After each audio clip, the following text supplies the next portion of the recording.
नमस्कार दोस्तों, कथा भक्ति साधना चैनल में आपका स्वागत है। आज हम शरद पूर्णिमा व्रत कथा के बारे में जानेंगे। पौराणिक कथा के अनुसार एक साहूकार को दो पुत्रियां थीं। दोनों पुत्रियां हर महीने के पूर्णिमा का व्रत रखती थीं।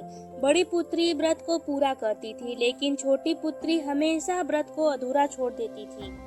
साहूकार की दोनों बेटियां जैसे ही बड़ी हुईं, पिता ने दोनों का विवाह करा दिया। बड़ी बेटी के घर कुछ समय बाद एक पुत्र ने जन्म लिया, लेकिन छोटी बेटी को जब भी कोई संतान होती वह मर जाती थी। इस बात से दुखी होकर साहूकार ने अपने छोटी बेटी को लेकर एक ब्राह्मण के पास गए। ब्राह्मण को सारी बात बताई और उनसे उपाय पूछा तो ब्राह्मण ने बताया कि तुमने पूर्णिमा का व्रत तो किया, लेकिन हमेशा अधूरा व्रत करती थी, इसलिए तुम्हें व्रत का पूरा फल नहीं मिल पा रहा है।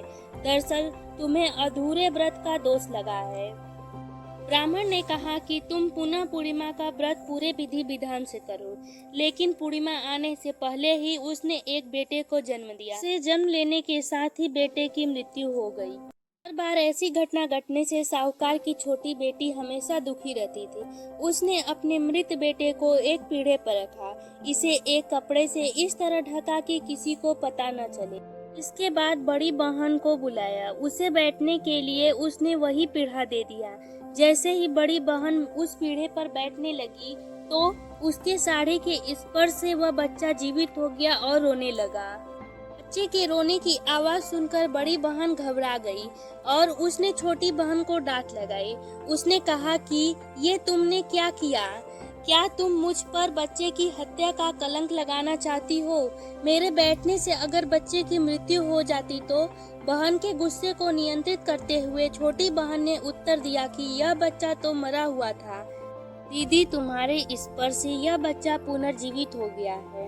हर पूर्णिमा पर जो तुम व्रत और तप किया करती थी, उसके कारण तुम पवित्र हो गई हो। दीदी, अब मैं तुम्हारी तरह पूर्णिमा का व्रत पूरे विधि विधान से करूंगी।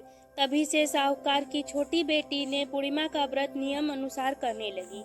इसी के बाद से इस व्रत का महत्व और फल का प्रचार पूरे नगर में प्रसिद्ध हो गया।